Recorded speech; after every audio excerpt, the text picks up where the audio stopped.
Olha o que a Bíblia diz: eu formo a luz e crio as trevas, mando as bênçãos e as maldições. Eu, o Senhor, faço absolutamente tudo. Poxa, nunca tinha lido esse texto na Bíblia. Talvez alguém está perguntando aí. Eu formo a luz, crio as trevas, faço a paz e crio o mal. Eu, o Senhor, que faço todas essas coisas. Mas como assim?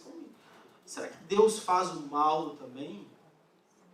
E a gente vai compreender isso aqui, esse conceito de luz e trevas, esse conceito de bem e de mal, né? A origem do conceito luz e trevas, bem e mal. Então, irmãos, Deus chama para si toda a responsabilidade. Ele não fica igual alguns crentes aí, colocando a responsabilidade da vida ruim deles em Satanás, não.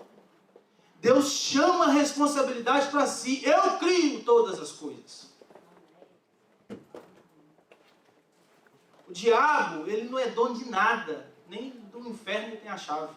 Deus, ele tem o controle de tudo. O próprio homem, mas o que acontece? O próprio homem, quando ele dá as costas para Deus, desobedecendo a Deus, aí é criado o mal. Porque na verdade, é como se fosse a luz e trevas, né? E dá esse exemplo aqui. Não existe, alguém disse uma vez, os físicos, que não existe trevas, existe a ausência de luz.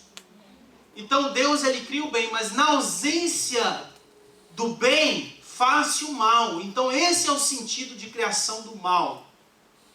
Quando não há o bem, quando não há a presença de Deus, há a presença do diabo, a presença de Satanás. Quando não existe o bem, existe o mal. Quando não existe luz, existe trevas. Então essa palavra criar tem o sentido de criar em virtude de quê? Em virtude da ausência do bem. Ou seja, em virtude de uma desobediência, em virtude de uma maldade, de rebelião, de justiça própria, né? Ou uma injustiça praticada por alguém, religiosidade. Então, Deus, ele é amor, irmãos, mas ele também é justiça. Né? Então, no entanto, aqui, originalmente, querem dizer, Deus, ele não cria o mal, tipo assim, eu vou criar, eu quero fazer o mal hoje. Não. Não é esse sentido de Deus criar o mal nesse sentido. Né? Mas a possibilidade de conhecer o mal. Você vai conhecer o mal. Se você fizer o que é mal, o que é desobediente ao Senhor, você vai conhecer o mal. Né? A Bíblia não fala, faz o que é certo que eu te ajudo? Vamos ler em Gênesis, capítulo 2, versículo 9. A palavra diz assim: o Senhor Deus fez nascer do solo toda espécie agradáveis aos olhos e boas para o alimento. E no meio desse jardim estava a árvore da vida e a árvore do conhecimento do bem e do mal. Então, ou seja, Deus, ele criou a árvore do conhecimento do bem e do mal. Ou seja, é Deus que criou essa árvore. E ele diz assim para o homem: olha, não coma desse fruto. Aí o que o diabo vem e faz? Ele fala: não, come não. Quer dizer, come sim. Porque tem gente que não acredita nessas coisas, né, em maldição. Mas foi o que o diabo fez. O primeiro a falar que a maldição não era de Deus e não existia foi o diabo. Não, pode comer que certamente você não vai morrer, não. Foi o primeiro a falar isso. E aí, está aí a árvore do conhecimento do bem e o mal. Ou seja, quando alguém ele experimenta dessa experiência de comer da árvore do conhecimento do bem e do mal, ou seja, experimenta do pecado, ele não vai somente conhecer o bem, mas ele vai conhecer também o mal. Ele vai conhecer também o mal que a experiência do pecado traz. Então é como se fosse um paradoxo, está entendendo? Deus cria o bem e o mal, a luz e trevas, a árvore do conhecimento do bem e do mal. Então quando você experimenta o pecado, você vai conhecer não só o bem do pecado, mas o mal que o pecado traz. Porque, né? Cá para nós, a gente, pecar é bom, né? Só que o bem do pecado, o prazer do pecado, não fica só aí, ele também traz o mal por trás. É isso que Deus está querendo dizer. E o mal do pecado, que é a correção, que é a disciplina do Senhor, traz o bem, que é a correção do Senhor. Olha que paradoxo interessante. Ou seja, a pessoa não vai conhecer mais agora o bem, mas ele vai conhecer o mal de uma experiência que ele viveu através do pecado, que é a angústia da punição. Quantos gostam de ser punidos aqui? Diga amém. Tem um que gosta, não sei quem. Mas a Bíblia fala que a gente tem que amar a correção. Então parabéns pra você, irmã, você acertou no meio de muitos. Nós temos que amar a correção. Davi falava, né? É melhor ser corrigido pelo Senhor, cair nas mãos do Senhor, do que cair na mão dos ímpios. Nós temos que amar a correção. O exemplo do povo de Israel. Vamos abrir em Salmo 60, versículo 8. Salmo 60, versículo 8. A Bíblia diz assim: Moabe, quem? Moabe. Quem eram os moabitas, irmãos? Inimigo número 1 de Israel. Israel se distanciava da presença do Senhor, levantava então os moabitas. Aí vem Deus falando aqui, na palavra do Senhor diz que Moabe é o quê? É a bacia de lavar. Na minha versão fala, a vasilha sobre o qual lavo as minhas mãos. Ou seja, quando o povo se distanciava da presença de Deus, Deus levantava os moabitas para lavar Israel dos pecados. Não tem nada a ver com o demônio. E aí você fica colocando a culpa em Satanás por causa da vida amaldiçoada que você vive. Se existe um poder grande que Deus colocou na nossa mão, é o poder do livre-arbítrio. Você não pode colocar a culpa de ninguém. Você tem escolha, Deus coloca, assim como falou com o povo, antes de entrar. Um sobe para o lado de cá, Monte Gerizim, o outro Monte Ebal. Um vai profetizando bênção e o outro profetiza maldição. Vocês escolhem. Para entender como esse juízo do Senhor funciona, nós vamos aqui abrir em Salmos, um pouquinho mais à frente, número 89, versículo 14, falando aqui sobre o tribunal de Deus. O tribunal de Deus é como se fosse um tribunal nosso aqui mesmo. A gente vai dar o exemplo do tribunal para a gente entender. Que é, o tribunal de Deus, ele tem 4 fundamentos, 4 pilares, que é misericórdia, verdade, justiça e juízo. Salmo 89, verso 14. A justiça e o direito são bases do teu trono. O amor e fidelidade precedem a tua passagem. Minha versão está um pouco diferente. Mas, então, os pilares, os fundamentos para o tribunal de Deus é misericórdia, repita isso comigo, misericórdia, verdade, justiça e juízo. Lamentações 3:22 fala que a causa de nós não sermos consumidos são as misericórdias do Senhor. Irmãos, se você acha que você merece alguma coisa, deixa eu te falar com você. Você só não é consumido, fulminado, porque Deus tem tido misericórdia de você.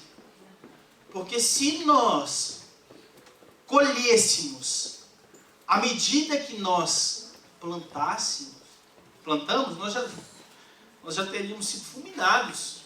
Mas Deus tem misericórdia de nós. E a verdade é porque Deus não negligencia a verdade. Hebreus 4:13 vai falar que tudo está descoberto. Não existe nada oculto aos olhos do Senhor. Tudo está descoberto. Então, Ele não negligencia, não há mentiras para Deus. Ele vê todas as coisas. Que é outro fundamento. E justiça, Deus aplica de forma apropriada a sua lei. Deus, ele não é parcial, ele é imparcial. Esse é o objetivo de qualquer tribunal, né? É ser imparcial, é julgar com justiça, não levando nenhum lado nem outro, mas sendo imparcial. 2 Crônicas 19:7 vai falar sobre isso. E ele é o próprio juiz, que faz valer a justiça. Porque na verdade, irmãos, toda aliança, você que fez uma aliança com o Senhor Jesus, toda aliança ela carrega uma maldição. E aí a gente vai entender isso. Porque se você sair da aliança, você traz uma maldição. Então, no juiz de Deus, ele revela a sua imparcialidade ao trazer o quê? Ao trazer juízo sobre a terra. Com correção, punição, que na verdade é para produzir retidão no coração do homem. Então, o tribunal é constituído por juiz, jurados, réu, bancada de defesa e mesa de acusação, assim como o nosso. O juiz é Deus, o advogado, Jesus. A mesa de acusação e a força policial, o Satanás. E o Satanás, assim como o Jó fala, né? Ele fica igual o policial mesmo, rodando aí, fazendo ronda, procurando a quem possa tragar. Opa, tem um fora da lei aqui. Tá. Aí aplica a coima, leva para o juiz, o Satanás fica desse jeito. Ele faz um monitoramento especial ali sobre a terra. E quando Jesus pede contas, quando Deus pede contas, ele vem e se apresenta. Olha, então, o que você está fazendo? Ah, eu vim de rodear a terra e passear por ela. Ele está fazendo o trabalho dele. Então ele atua também como um carrasco e verdugo. Lá em Mateus 18:34 você vai ver a parábola falando sobre isso.